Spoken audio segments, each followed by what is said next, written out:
नमस्कार, स्वागत है आपका डेली 24 भारत में। मैं हूं आपके साथ अनुप्रिया मिश्रा। आइए रुक करते हैं मध्य प्रदेश छत्तीसगढ़ की बड़ी खबरों का। मध्य प्रदेश के गांधीनगर थाना क्षेत्र के गोडीपुरा जेल रोड पर रात भर दहशत फैली रही। बदमाशों ने कॉलोनी में खड़ी कई गाड़ियों के शीशे तोड़ दिए, जिससे लोगों में खौफ और अफरा तफरी का माहौल मच गया।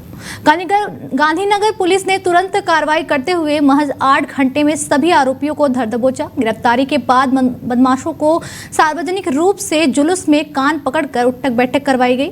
पुलिस ने ये कदम सिर्फ अपराधियों को सजा देने के लिए उठाया, बल्कि कॉलोनी के निवासियों को सुरक्षा और विश्वास दिलाने के उद्देश्य से भी किया।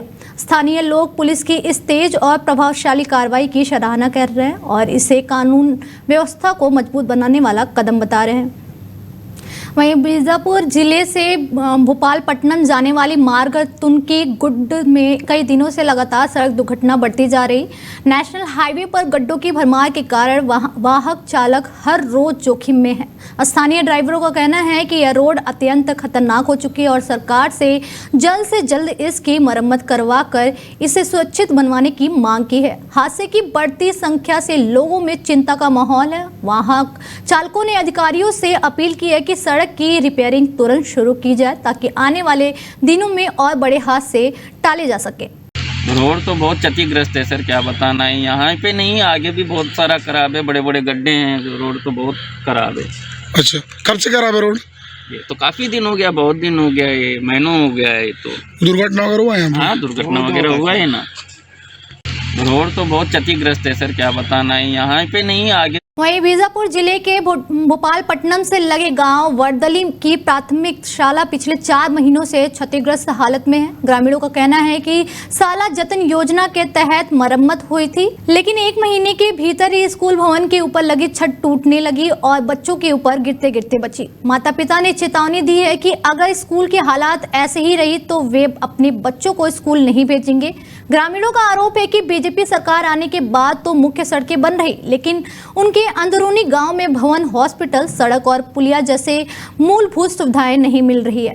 ग्रामवासी लगातार सरकार से राहत और विकास की मांग कर रहे हैं। वहीं डबरा ब्लॉक के छपोरा डबरा मुख्य मार्ग स्थित घोघरी में गुरुवार शाम राखड़ से भरे 2 कैप्सूल वाहनों के बीच साइड देने की गड़बड़ी से लंबा जाम लग गया। घटना के करीब 12 घंटे बीत जाने के बाद भी वाहन सड़क से नहीं हट पाए, जिससे दोनों तरफ लगभग 2 किलोमीटर तक वाहनों की लाइन लगी हुई है। जानकारी के अनुसार RKM प्लांट से राखड़ लेकर बदौला बाजार जा रहा कैप्सूल वाहन दूसरे वाहन को साइड दे रहा था। इसी दौरान गड्ढे के पास हाउसिंग डिब्बा टूट गया और दोनों वाहन फंस गए। वहीं स्थानीय प्रशासन जाम हटाने में जुटी हुई है।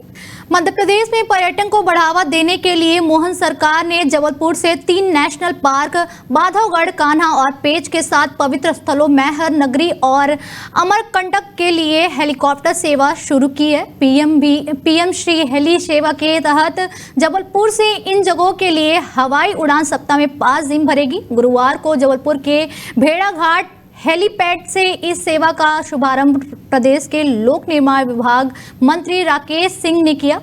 किराया कम होने के कारण पर्यटकों ने इसकी बुकिंग तुरंत शुरू कर दी। दिल्ली, मुंबई और हैदराबाद से जबलपुर के एयर कनेक्टिविटी के चलते देशी और विदेशी पर्यटक बड़ी संख्या में महाकौशल क्षेत्र में आते हैं। राकेश सिंह ने कहा कि इस सेवा से पर्यटकों का समय बचेगा और महाकौशल एवं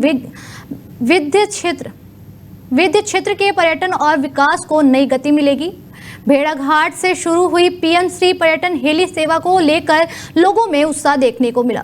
देखिए, हम सभी प्रारंभ से ही ये मानते हैं कि महाकौशल का मुख्यालय जबलपुर ये स्वाभाविक रूप से टूरिस्ट हब है।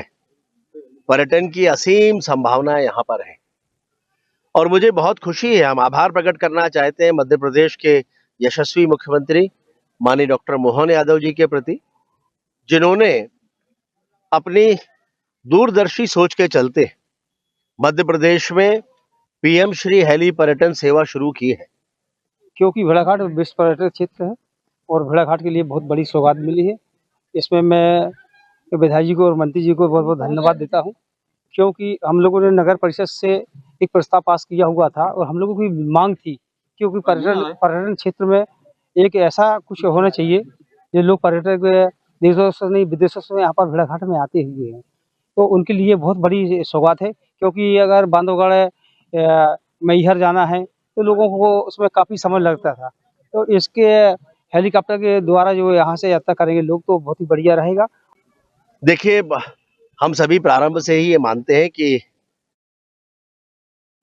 वहीं बड़ी खबर आ रही है मध्य प्रदेश के छतरपुर से, जहां लव जिहाद के शक में एक मुस्लिम युवक को बजरंग दल के कार्यकर्ताओं ने पकड़ा। युवक और युवती होटल में कमरे के लिए पहुंचे थे, लेकिन फर्जी आईडी के शक में होटल कर्मचारियों ने सूचना दी। बता दें, युवक पर युवती को ब्लैकमेल करने और 35,000 की मांग का आरोप है। वहीं पुलिस मामले की गहनता से जांच में जुटी हुई है।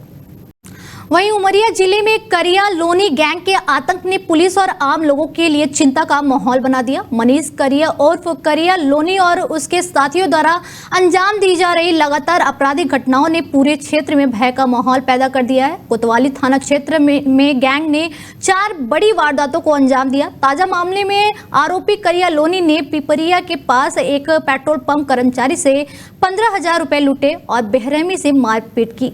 घटना के दौरान ड्यूटी पर मौजूद आरक्षक करने की कोशिश की, लेकिन आरोपी ने उन पर हमला कर दिया। आरक्षक को इतनी गंभीर चोटें आई कि उनकी हालत नाजुक बनी हुई है और वे जबलपुर में जीवन और मौत के बीच संघर्ष कर रहे हैं। पुलिस विभाग इसे गंभीर चुनौती मान रहा है। इतना ही नहीं, करिया लोनी गैंग की दुस्साहसिक गतिविधियां यही नहीं रुकी। नेशनल हाईवे पर स्थित राजवीर ढाबा के पास गैंग ने हार्वेस्टर संचालक को निशाना बनाया और 47,000 रुपए की लूट की। लगातार बढ़ रही इन वारदातों ने क्षेत्र की कानून व्यवस्था पर सवाल खड़े कर दिए। मामले की गंभीरता को देखते हुए उमरिया पुलिस अधीक्षक विजय भागवानी ने कई टीमें गठित कर आरोपी की तलाश तेज कर दी है। पुलिस का दावा है कि जल्द ही पूरे गिरोह को गिरफ्तार कर कड़ी कार्रवाई की जाएगी, ताकि इलाके में फैली दहशत और भय को समाप्त किया जा सके और नागरिकों की सुरक्षा सुनिश्चित हो सके। रात में एक घटनाक्रम हुआ है। रात करीब 11 बजे के आसपास एक बिरसानी पेट्रोल पंप है पिपरिया गांव में, वहां पर 3 बदमाश गए। पहले उन्होंने वहां पेट्रोल पंप वालों के साथ गाली गलौज और मारपीट की। फिर वहीं हमारा एक पुलिस कर्मचारी भी वहां से क्रॉस हो रहा था, चंद्रकांत तिवारी आरक्षक है वो, उसके साथ भी उन्होंने बड़ी बेरहमी से मारपीट की है। छत्तीसगढ़ के धमतरी जिले में 15 नवंबर से समर्थन मूल्य पर धान खरीदी शुरू हो गई है। नावा गांव में करीब 200 किसानों ने धान बेचने के दौरान रकबा कम दिखाने की शिकायत जिला प्रशासन से की। किसान भोथली धान खरीदी केंद्र में मोबाइल ऐप टोकन तुहर हाथ पर रकबा कम दिखने की समस्या से परेशान है। उन्होंने चेतावनी दी कि अगर ये समस्या सुधारी नहीं गई तो वे अपना पूरा धान बेच नहीं पाएंगे। मामले से संबंधित अधिकारी ने बताया कि छूटे हुए रकबा का पंजीयन किसान एग्री स्टेट ऐप में स्वयं करेंगे। किसान इस मुद्दे पर कलेक्टर को ज्ञापन सौंप चुके हैं। देखिए, किसानों का खरीदी एग्री स्टेक पोर्टल के माध्यम से किया जाना है। हमारे 33,000 खसरे जो एग्री स्टेक पोर्टल में पंजीकृत नहीं हुए थे, शासन द्वारा अभी चॉइस सेंटर से उसको कैरी फॉरवर्ड कराया जा रहा है। अतः किसानों से अनुरोध है कि चॉइस सेंटर जाकर अपने जो बचत खसरे हैं जिनका रकबा टोकन ऐप में नहीं दिखाया जा रहा है, उसको कैरी फॉरवर्ड कराएं। उसके बाद जो है उसमें टोकन जारी करा सकते हैं। किसानों को खुद जाके करना पड़ेगा? हाँ, चॉइस सेंटर जाके किसानों को कराना पड़ेगा। आज विषय ये है कि लगातार किसानों के द्वारा सोसाइटी में धान बेचते हैं और धान बेचते हैं तो उसकी हर साल रकबा का पंजीयन किया जाता है सोसाइटी के माध्यम से। इस साल भी एक नया नियम लाया कि जो किसान एग्री स्टेज में अपना पंजीयन कराएगा उसी का धान बिकेगा। वहीं धमतरी में सहकारी समिति कर्मचारी संघ के प्रदेशाध्यक्ष और जिला कार्यकारी अध्यक्ष नरेंद्र साहू को पुलिस ने गिरफ्तार कर जेल भेज दिया, जिससे कर्मचारियों में गहरा आक्रोश फैल गया है। गिरफ्तारी के विरोध में संघ के सदस्यों ने धमतरी कलेक्ट्रेट का घेराव किया और शासन प्रशासन के खिलाफ जोरदार नारेबाजी की। कर्मचारियों ने प्रदेश अध्यक्ष को तत्काल रिहा करने की मांग भी की। सहकारी समिति कर्मचारी संघ 4 सूत्रीय मांगों को लेकर 3 नवंबर से अनिश्चितकालीन हड़ताल पर हैं, जिससे प्रदेश में धान खरीदी का कार्य प्रभावित हुआ है। हड़ताल को रोकने के लिए सरकार ने कर्मचारियों पर एस्मा लगाया, लेकिन काम पर न लौटने पर संघ के पदाधिकारियों के खिलाफ एफआईआर दर्ज कर कार्रवाई की गई। प्रदेशाध्यक्ष और जिलाध्यक्ष की गिरफ्तारी के बाद कर्मचारियों का विरोध प्रदर्शन और आक्रोश बढ़ गया है। शासन पर स्थिति को शांतिपूर्ण तरीके से संभालने में जुटा हुआ है। हमारी 4 सूत्री मांग है सर, और बहुत छोटी छोटी मांग है। धान के लिए हम सुखद मांग रहे हैं, और उसके बाद एक हमारा कर्मचारी है उसके लिए अनुदान दे दीजिए, और तीसरा मांग है हमारा 50% भर्ती था उसको भी समाप्त कर दिया गया है, और चौथा हमारा मांग है कंप्यूटर ऑपरेटर का एक विभाग देते हुए नियमितीकरण करें। मांग यह है कि हमारा जो प्रदेश अध्यक्ष है नरेंद्र साहू, उसको बिना मतलब के गिरफ्तार किए हुए हैं, क्योंकि हम लोग समिति कर्मचारी है, समिति में अपने जायज मांगों को लेकर 4 सूत्री मांगों को लेकर बैठे हुए हैं, और सरकार जो है तानाशाही रवैया अपना रहा है। बिना मतलब के हमारे कर्मचारी अध्यक्ष महोदय को अंदर किए हुए हैं। समझ से परे है क्या चाहता है सरकार, जबकि हम लोग तो इस्तीफा देने के लिए तैयार हैं, धान खरीदी नहीं करने के लिए तैयार हैं। शासन अपना वैकल्पिक व्यवस्था कर चुके हैं, तो फिर हमें क्यों प्रताड़ित किया जा रहा है। हमारी 4 सूत्री मांग। वहीं छतरपुर जिले के राजगढ़ पंचायत के सरपंच रमेश बिल्ला ने ओबरॉय होटल मैनेजमेंट पर गंभीर आरोप लगाए हैं। सरपंच का कहना है कि उन्हें दलित होने के कारण होटल में प्रवेश नहीं दिया गया, जबकि हाल ही में मध्य प्रदेश के मुख्यमंत्री डॉक्टर मोहन यादव ने राजगढ़ पैलेस के नए रूप का शुभारंभ किया था। सरपंच संघ के अध्यक्ष राकेश कुशवाहा ने इस घटना की कड़ी निंदा की। उन्होंने कहा कि राजगढ़ किला हमारी विरासत है और कभी ये राजाओं का किला हुआ करता था। इसी परिसर में ओबरॉय ग्रुप ने होटल का निर्माण कराया है, जिसे पैलेस के रूप में विकसित किया गया है। कुशवाहा जोर देकर कहा कि सरपंच रमेश बिल्ला क्षेत्र के जनप्रतिनिधि हैं और किसी भी व्यक्ति का अपमान करना होटल प्रबंधन का अधिकार नहीं है, चाहे वह किसी भी जाति या समाज का क्यों ना हो। कुशवाहा ने प्रशासन की मिलीभगत का आरोप लगाते हुए कहा कि आबादी घोषित जमीन को जबरदस्ती ओबरॉय ग्रुप के नाम करवा दिया गया। उनका दावा है कि पूर्व में छतरपुर कलेक्टर संदीप जीआर ने दबाव बनाकर राजगढ़ पंचायत से प्रस्ताव लेकर आबादी वाली जमीन को एमपी टूरिज्म में शामिल करवाया और बाद में इसे ओबरॉय ग्रुप को सौंप दिया। सरपंच संघ अध्यक्ष ने इसे बड़ा षड्यंत्र बताते हुए कहा कि बड़ी कंपनियां दबाव बनाकर जमीनों पे कब्जा और घोटाले कर रही है। उन्होंने सरकार और प्रशासन से मांग की है कि इस मामले की सख्त जांच की जाए और किसी भी जाति के व्यक्ति के साथ भेदभाव ना हो। इस विवाद ने पर्यटन और स्थानीय प्रशासन के कामकाज पर सवाल खड़े कर दिए। नहीं, खुदाई की जानकारी नहीं है, लेकिन मीडिया को उन्होंने जिस तरीके से बैरिकेड किया ये बहुत ही निंदनीय है, और इस तरीके से किसी भी बड़ी कंपनी को यह हक नहीं होता है कि इतना बड़ा आयोजन, हमारे मुख्यमंत्री तो सबके है ना, आपका आयोजन भले निजी हो लेकिन मुख्यमंत्री हमारे पूरे प्रदेश के हैं, हमारे सम्माननीय हैं, तो हम लोग उनके स्वागत के लिए, और वहां पे अगर ये मीडिया को बुलाते तो इनका प्रचार प्रसार भी होता। ऐसा नहीं है कि हमारा क्षेत्र का मीडिया कोई इनके विरोध में आया था। नहीं, खुदाई की जानकारी नहीं है, लेकिन मीडिया को उन्होंने जिस तरीके से बैरिकेड किया ये बहुत ही निंदनीय है, और इस तरीके से किसी भी बड़ी कंपनी को यह हक नहीं होता है कि इतना बड़ा आयोजन, हमारे मुख्यमंत्री तो सबके है ना, आपका आयोजन भले निजी हो लेकिन मुख्यमंत्री हमारे पूरे प्रदेश के हैं, हमारे सम्माननीय हैं, तो हम लोग उनके स्वागत के लिए, और वहां पे अगर ये मीडिया को बुलाते तो इनका प्रचार प्रसार भी होता। ऐसा नहीं है कि हमारा क्षेत्र का मीडिया कोई इनके विरोध में आया था। विश्वविख्यात पर्यटन नगरी खजुराहो अपने मंदिरों के चलते देश और दुनिया में प्रसिद्ध है। खजुराहो से करीब 15 किलोमीटर की दूरी पर स्थित है स्वर्गेश्वर धाम, और स्वर्गेश्वर धाम से लगे राजगढ़ पैलेस का शुभारंभ करने के लिए पहुंचे थे मध्य प्रदेश के मुख्यमंत्री डॉक्टर मोहन यादव। इस दौरान राजगढ़ ग्राम पंचायत के सरपंच का आरोप है कि उनके साथ अभद्रता की गई, उनका अपमान किया गया। हमारे साथ सरपंच हैं और सरपंच संघ के अध्यक्ष हैं, और धमना ग्राम पंचायत के भी सरपंच प्रतिनिधि है, और आसपास के कई ग्राम पंचायत के लोग पहुंचे हुए थे। और इस राजगढ़ पैलेस को लेकर क्या कुछ कहना है, आइए बात करते हैं। जी, अभी हम लोग पहुंचे हुए राजगढ़ में, और बताया जा रहा है सरपंच के साथ अभद्रता की गई, अपमान किया गया।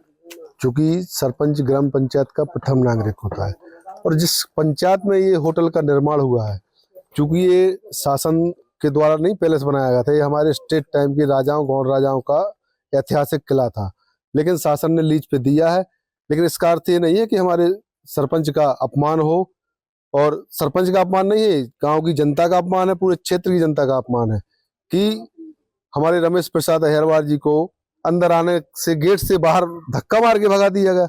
इस तरह से होटल प्रबंधन को नहीं करना चाहिए, इसकी हम लोग कड़ी निंदा करते हैं। अच्छा, ये बताइए, ये तो राजगढ़ किला पुरानी हम क्षेत्र वासियों की पुरानी विरासत है। होटल के लिए कांग्रेस के सरकार में लीज पर दिया जाता है और वर्तमान में भाजपा सरकार इसका शुभारंभ कर रही है, तो इतना उपेक्षा का क्यों शिकार होना पड़ रहा है क्षेत्र के लोगों को? चूंकि ये बड़ी कंपनियां हैं और इनके लोग इनके हाथ पर कई जगह रहते हैं। चूंकि कांग्रेस गवर्नमेंट में हुआ और भाजपा में उद्घाटन हुई, तो सरकारें चूंकि क्या बदलती हैं, लेकिन प्रक्रियाएं वही रहती हैं।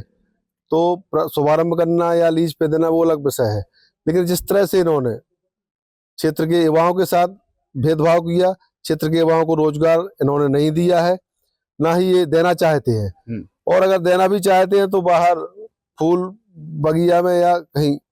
और इन्होंने एक जो भीतर एक तालाब था उसको भी इन्होंने लगभग 60% फिलिंग कर दिया, घुमा मतलब पुराई करके उस विरासत को भी इनने कहीं ना कहीं डिस्टर्ब किया है। अच्छा, तो अतिक्रमण भी अंदर हो सकता है, या इस प्रकार की कई बार खबरें भी चली कि अंदर बड़े पैमाने पर खुदाई वगैरह चली? अब अंदर काम चलता रहा, किसी को बाहर तो उसकी खबर नहीं है हम लोगों को। लेकिन हमारे सरपंच साहब ने अभी बताया कि जब संदीप जीआर जी यहाँ कलेक्टर थे तो एक नियम होता है, जहां तक मुझे जानकारी, कि आबादी की जमीन मध्य प्रदेश शासन नहीं होती। मतलब मध्य प्रदेश शासन की जमीन भली आबादी हो जाए, लेकिन यहाँ उल्टा काम हुआ। अच्छा, मध्य प्रदेश आबादी की जमीन जो जनता की, ग्राम पंचायत के लोगों को रहने के लिए गांव बढ़ रहे हैं, तो वहाँ चूंकि आवास बनते, मकान बनते, प्रधानमंत्री जी की प्रधानमंत्री आवास योजना का लाभ वहाँ के लोगों को मिलता, वहाँ उस जमीन का उपयोग होता। लेकिन पर्यटन विभाग को ये स्थानांतरित की गई और 1 साल नहीं लगा, ओबराय के नाम चली गई। ये कहीं ना कहीं मिली भगत मान रहे हैं। मिली भगत का एक घोटाला है, भूमि घोटाला है। बिल्कुल, मैं बता दूं 1996 में जब कांग्रेस की सरकार थी, दिग्विजय सिंह मुख्यमंत्री थे, उस दौरान राजगढ़ पैलेस जो बुंदेलखंड की और छतरपुर जिले की विरासत है, एक पुरानी धरोहर है, उसको लीज पर दिया गया। अब एक बड़े तरीके से बड़े होटल यहाँ पर निर्माण किया गया ओबराय ग्रुप के द्वारा। ओबराय ग्रुप के होटल को शुभारंभ के दिन पहुंचे थे मध्य प्रदेश के मुख्यमंत्री शुभारंभ करने के लिए। इस दौरान सरपंच के साथ अपमान किया गया सरपंच का। पहले हम आपसे जानेंगे, फिर हम सरपंच से बात करेंगे। क्या राजगढ़ पैलेस के पास में स्वर्गेश्वर धाम है, उसको भी पर्यटन से नहीं जोड़ना चाहिए था? और राजगढ़ पैलेस तो पुरानी धरोहर है, क्षेत्र के लोगों का विरासत छीन लिया गया। देखिए, राजगढ़ पैलेस के साथ में वहीं राजगढ़ पैलेस जिन राजाओं का था, उन्होंने ही स्वर्गेश्वर धाम की स्थापना की थी, तो वो भी जंगल में है। और आज अगर अपन देखें तो वहाँ पे उसी ज़माने से सीढ़ियाँ बनी हुई हैं, उसे भी पर्यटन की दृष्टि से उसको विकसित किया जाए। और कल जो हमारे सरपंच जी हैं, उनका जो अपमान हुआ है उसकी हम लोग निंदा करते हैं।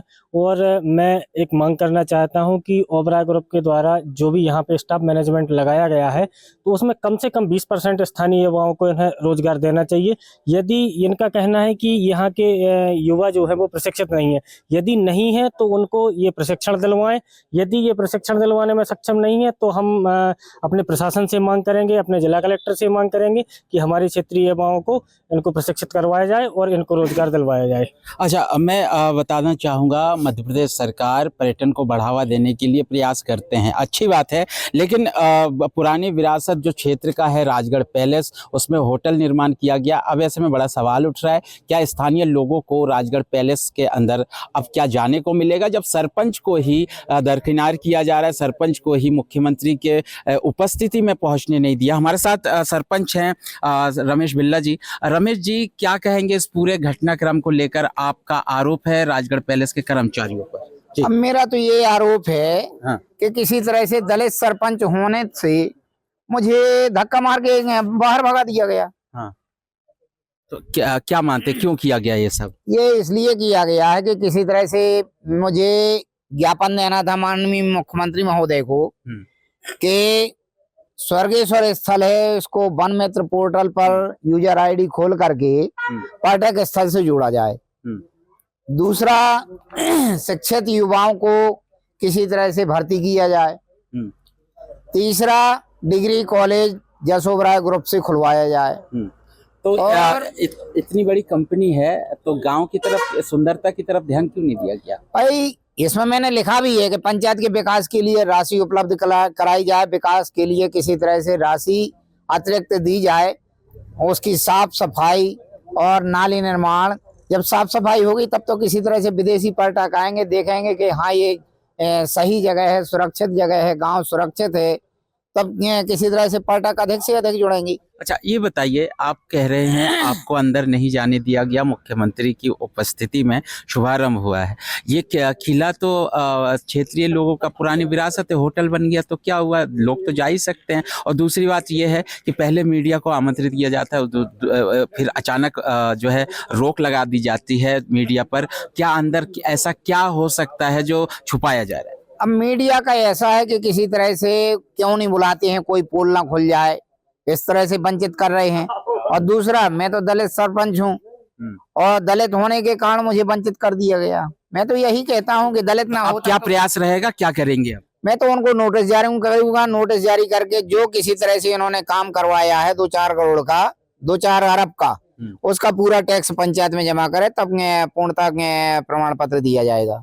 अच्छा, तो ये थे हमारे साथ ग्राम पंचायत के सरपंच रमेश बिल्ला जी, जो आरोप लगा रहे हैं राजगढ़ पैलेस जो ओबराय ग्रुप के द्वारा होटल निर्माण किया गया है, जो पुरानी धरोहर है, विरासत है चंद्रनगर क्षेत्र, राजगढ़ क्षेत्र का। चंदेल वंश के पहले गौड़ राजाओं का ये किला है। ऐसे में जो लीज पर दिया गया है मध्य प्रदेश सरकार, पूर्व सरकार के द्वारा, वर्तमान सरकार ने इसका उद्घाटन किया है, शुभारंभ किया है। ऐसे में इस दौरान, उद्घाटन के दौरान जो राजगढ़ के सरपंच है रमेश बिल्ला, उनका अपमान किए जाने की बात सामने आई है। आज हमने उनसे बातचीत की है, जिसमें उन्होंने बताया कि ग्राम पंचायत के माध्यम से राजगढ़ पैलेस के मैनेजमेंट को एक नोटिस जारी किया जाएगा कि जो टैक्स होता है पंचायत का, वो जल्द से जल्द जमा किया जाए। और साथ ही आगे भी मुख्यमंत्री और तमाम जो पंचायत मंत्री हैं उनसे भी मिलकर इस पूरे घटनाक्रम को अवगत कराने की बात भी कही गई है। फिलहाल इस बुलेटिन में हमारे साथ इतना ही, दीजिए इजाजत, नमस्कार।